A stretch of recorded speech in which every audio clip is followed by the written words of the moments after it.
The hero's journey is the absolute most fundamental story motif of the male energy, animus, or divine masculine. You can say it is the quintessential male archetype. In trying to conceptualize this, if you've ever been to a forest and came up with scenarios or let your imagination run free, you'll have an easier time grasping this. Anyone with a strong connection to the animus will have experienced this, and it is not bound to male or female. The animus in whatever expression it takes. So you are in a forest, and you start to think of situations or encounters. Maybe a bear comes out, or a giant spider, or a criminal, something dangerous that will ultimately attack you or your group or partner or friends, or even a made-up group you are with. All of this in your mind, and it becomes up to you to fight it off. The animus fantasizes constantly about fighting some evil, whether a real creature or mythological creature or an enemy person. And the forest is the original boyhood kind of area of this animus expression. But we actually feel it in every walk of life wherever we go, especially given enough boredom. Maybe it's at school or a large gathering or a workplace or your home or a road trip. It can be anywhere. And these sort of imaginative, intrusive thoughts enter your mind about what would you do if suddenly danger came after you. Anything from aliens to zombies to a serial killer or a deadly animal or a gang or an enemy army or an assassin. Literally anything. We all have our own fantasy encounters that we have to face and mentally prepare ourselves for. This is how the animus expresses itself. You want to be put into a dangerous situation where lives are at stake, and you throw yourself into the encounter to save those around you. Maybe you get injured or even die, so sometimes it is very sacrificial. Sometimes you just wipe the floor. And you are the only one capable of stopping this evil. You notice it first, you're fast and strong enough, whatever it may be. And this all takes place in the privacy of our minds. I would imagine someone with a poorer connection to the animus experiences this in a negative way. Instead of winning these encounters and saving everyone, you are losing these encounters. You get kidnapped or killed or robbed or assaulted. It is anxiety of something bad and inevitable that is going to happen to you. People with really bad PTSD might experience this, as it is a wound of the animus. I think the other group that experiences this a lot is in women.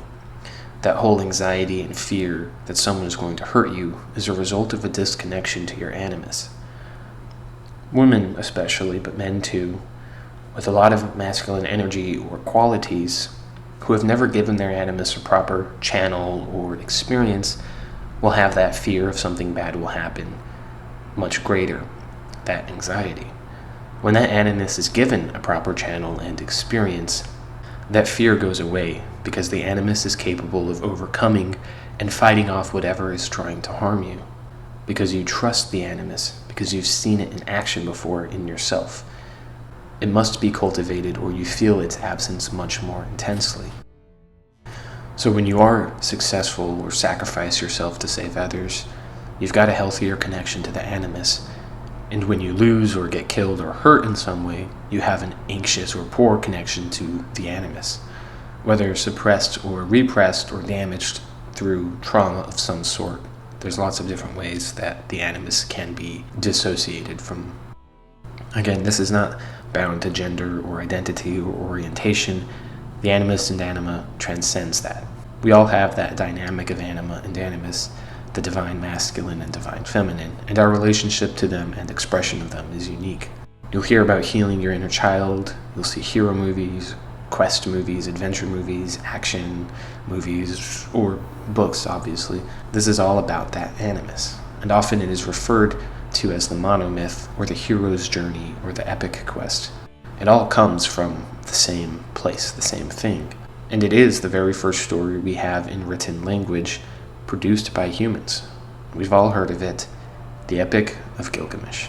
The hero goes on a journey, he's called to adventure, he encounters the supernatural, and dives into the unknown.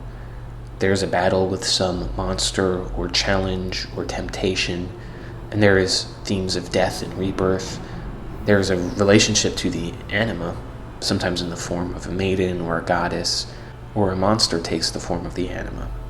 Afterwards is the return with the transformation or gift or treasure and a sense of maturity or rite of passage because of the victory that has been cultivated, and it gives wisdom or fulfillment or atonement for past behavior. That's kind of how it's broken down in literary or psychological studies. And every instance or iteration has a cultural or linguistic or moral or some other sort of interpretation that changes the story. In myths, we have a lot of well-known figures. We can look at this list with some popular names. There's Achilles, Aeneas, Ajax, Aladdin, Antigone, King Arthur, Beowulf, Daniel Boone, Brer Rabbit, Robert Bruce, Paul Bunyan, El Cid, Davy Crockett, Cuchulainn, Finn, Galahad, St. George, Gilgamesh, Hector, Hercules, Hiawatha, Shibalanku, Jason, John Henry, Cocopelli, Lancelot, Maui, Odysseus, Oedipus, Orpheus, Penelope, Perseus, Prometheus, Quetzalcoatl, Rama, Robin Hood, Roland, Samson, Siegfried, Sinbad, Sunjata, William Tell, Theseus, Ulysses, you. And of course, modern fiction has just as many, from everything from Lord of the Rings to Star Wars to superhero shows and different anime, like shonen anime, you name it, it's completely universal. This journey of the Animus. You could reset humanity 12 times, and in every restart, we'll get these same stories and connect to them, and they will be the most popular for the Animus and always our first written legends. Every single time. All of our religions are based on these, and in turn, the stories parallel religions. Religion itself is an unconscious projection of the Animus and the anima. Every religion boils down to the boyhood imagination of wandering in the forest, encountering a monster or goddess, and seeking out some fantastical treasure. By the end of it, you are matured and a man. You've gone through a rite of passage and faced evil and your fears, and connected to something divine and inexplicable. Sometimes it's a boy who goes on this journey, sometimes it is a king, sometimes a woman. It doesn't make a difference. I just need to clarify that point to make sure it gets across. We all have an animus, and the journey of the animus is where wisdom, fulfillment, and duty are expressed properly and healthily. To sidetrack a bit, our modern cultures do not have that whatsoever. We have no rite of passage, we have no journey or quest, and we certainly do not have a sense of connection to nature. We try to experience the animus through movies and imagination, and over time, humans have lost that connection where once it was a physical, real journey, now it is an allegorical fantasy one, often playing out in the imagination. Men, especially, have nothing that says they are a man to society or to themselves. That's why most everyone, you'll hear the expression, they peaked in high school, or they're immature, tell them to act like a man, and no one has a sense of duty. You hear those thrown around a lot. All these criticisms, which are probably fair, but the idea of a hero or self-sacrifice or even duty or honor or connection to nature and the divine is absolutely lost. And it's not their fault to an extent. We just don't have anything dangerous or adventurous in life that can mark someone as a man from boyhood and have that be recognized by society. Rites of passage used to be big, and some cultures still do this to an extent, like the quinceañera or the bar mitzvah, but it's probably not satisfying that animus desire to overcome an obstacle. But that's just the current social kind of side of it. We could get into that in depth, but for the rest of the video, we are going to explore the origins, what the quest of the animus used to be. There are a few themes which apply to almost every religious, myth, or epic quest of ancient literature, like Beowulf and Perseus and Odysseus and Gilgamesh, even biblical or Buddhist or Hindu or Norse mythologies, pretty much everything. I cannot emphasize the universality of this enough. So here are the core themes: a forest, a dragon, a goddess, and the underworld. It's almost always a forest. Sometimes it is a garden or paradise. There is a special tree involved, or a type of tree. The ultimate treasure or boon or gift or holy grail is often associated with this tree or located in this garden or forest. The keeper or guardian of this forest or treasure within the forest is a dragon. The dragon can be a snake or a devil or a siren or a lizard or just a beast. Mainly it is a dragon of some sort, some snake or reptilian creature. Anything from a naga to a gorgon to a serpent to a wyvern and to a mythological bird. The symbolism of reptile-bird hybrids is important and can be blended with other creatures or given human features, like hybrids or chimeras. Sometimes it is the trickster god, but this is usually the obstacle to be overcome. The goddess is sometimes the dragon, like a Medusa or Grendel's mother, or Lilith or Morgan Le Fay or the Morrigan. A lot of times she is a separate entity from the dragon, or the dragon is summoned or at the employ of the goddess. The goddess loves the questing hero, but tries to deny that love within herself. This is ultimately how the Animus views the anima. She does not wish to be conquered by the hero. That's how these stories go. Sometimes it is a maiden that needs to be saved. There is a trip to the underworld. The treasure, in whatever form it takes, cannot be obtained without this journey. The underworld can be a physical journey to some dangerous or vile place, or a spiritual trip to an underworld or a death in subsequent resurrection. Sacrifice, the most famous example of this being Jesus, of course. This is the labyrinth that must be navigated to fulfill the Animus. The journey is one of traveling to a faraway forest and foraging for a special mushroom. All of these stories in the fulfillment of the Animus comes from this. This is where religion and fiction comes from. That is why I often call the Amanita Muscaria the myth maker. The forest is usually a cedar or a pine or an oak forest. In the Epic of Gilgamesh, it was a secret cedar forest in Lebanon, housing the treasure that he was questing for. The entire concept of the Tree of Life or Tree of Knowledge, from the Garden of Eden to the world trees of many religions, or Odin's tree he hung from, and just so many more. In Jason's quest for the Golden Fleece, the fleece was hanging from an oak tree. Everything from Christmas to ancient mythology, there is often a fruit or treasure associated with a number of special trees. The oak, the cedar, and the pine are the most common ones. And of course they are mycorrhizal with the Amanita muscaria. They're symbiotic with that mushroom. Other trees include the lark, the spruce, the beech, the poplar, the fir. This mushroom is the original questing treasure and the foundation of religions and the whole purpose of the journey. The tree, snake, bird, goddess, underworld, sacrifice, these are all symbolisms that come from the sacred mushroom. The mushroom starts as an egg, in a virgin birth, because it does not appear to have a seed.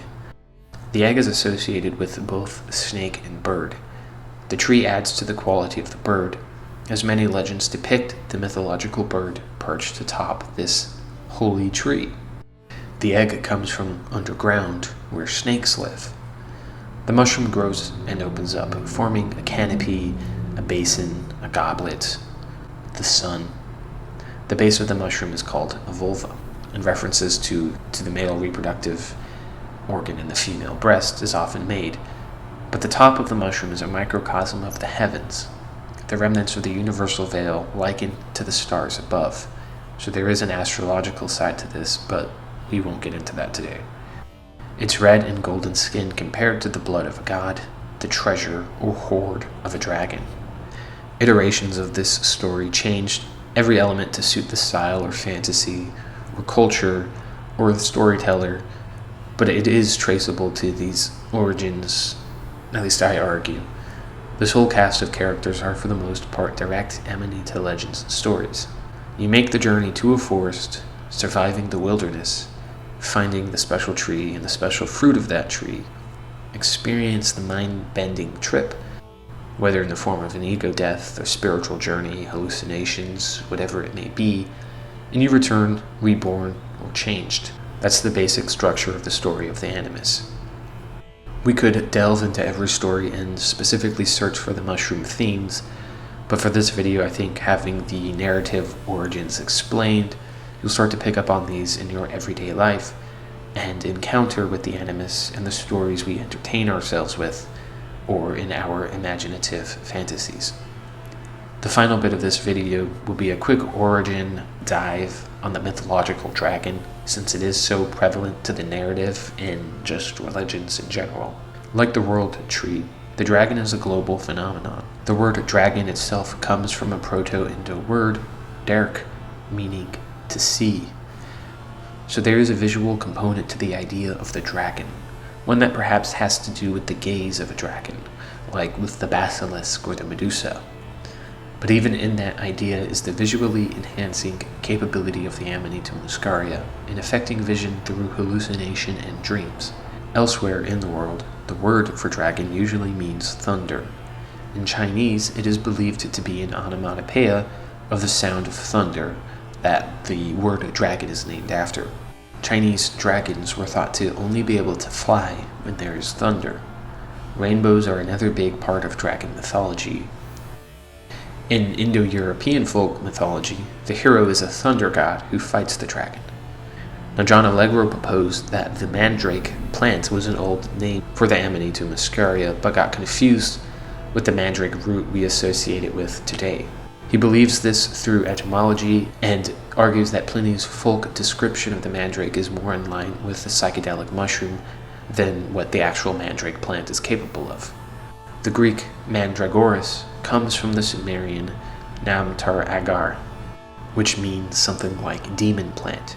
Now, demons and dragons are often synonymous, such as the serpent in the Garden of Eden, the Leviathan, and many other gods from the Sumerian or Mesopotamian lore, like Baal and Tiamat, to name a few. That Sumerian namtar gives us the Greek nectar through dialectic changes, as in the nectar of the gods, that ambrosia. The fruit of the tree of life, the treasure of the dragon, the Amanita mushroom. Mandrake later became associated with drake in medieval times, which comes from dragon, which is why it is mandrake today rather than mandragora. They have two different roots despite their similar sounds. And drake originally meant male duck, and early depictions of dragons certainly resemble the structure and features of a drake, which is probably why the word was used. Mandrake plants likely maintained its folk encoded meaning of the mushroom through medieval times, hence its association with the dragon and bird. It's kind of like a backwards way of meaning the same thing it originally meant to ancient cultists. Everything in my channel will eventually come full circle. The Chinese culture hero Fu Xi, the brother of Nuwa, encountered a dragon at the Low River, and it was adorned with many spots. This apparition left such an impression on Fu Xi that he went home and drew a picture of the dragon and its dots. This is the origin of Chinese writing, based on the dots he saw. He is also the inventor of, guess what, the I Ching. Interestingly, Jesuits in the 17th and 18th centuries started a movement called Figurism, in which the I Ching was thought to be a prophetic book about Christianity, and they compared Fu Xi to Enoch, among other biblical references. Whoever Fu Xi is, or is based off of, probably did a godly amount of Amanita muscaria. But maybe it was just derived from traditions or a group of shamans or priests in a mystery cult of the mushroom, but that sounds a lot less dramatic. So you have a thunder dragon apparition filled with dots, giving one of the most important and significant texts of all time, the I Ching. This will come back when I do the microscopic esoterica. So again, all classic Amanita symbolism. Mushrooms sprout and emerge much faster or much more prolifically in the thunder, and that's why all these deities are thunder gods and dragon spirits and sky deities. The Norse bridge to the other realms, the Rainbow Bridge guarded by Heimdallr, follows along the same idea of a thunderstorm, followed by a rainbow and a dragon, and the journey initiated by what we can assume is the sacred mushroom. It's kind of the gateway between the realms that is represented by the tree. The branches of a tree and the bird perched atop is the heavens and the spiritual journey. The core of the tree and the mushroom is the human realm, which bridges the heavens and the underworld, which is the roots and the idea of a snake coming from the underworld, all joined together in one single tree. The Ouroboros of Egyptian myth is seen wrapped around the sun god Ra, another Amanita personification. Asian dragons are often shown holding an orb, and this orb, I imagine, is another sun mushroom symbol. So you have all of these: Heracles, Perseus, Jason, Beowulf, Siegfried, Gilgamesh, Uther Pendragon from Arthurian lore, and the Holy Grail, which is the Amanita. These are just some of the story examples, and this just compounds into every instance of this quest and the tree and the dragon. Every culture has this, and at some point, I'm sure I'll go through and dissect several stories at a time, going from culture to culture.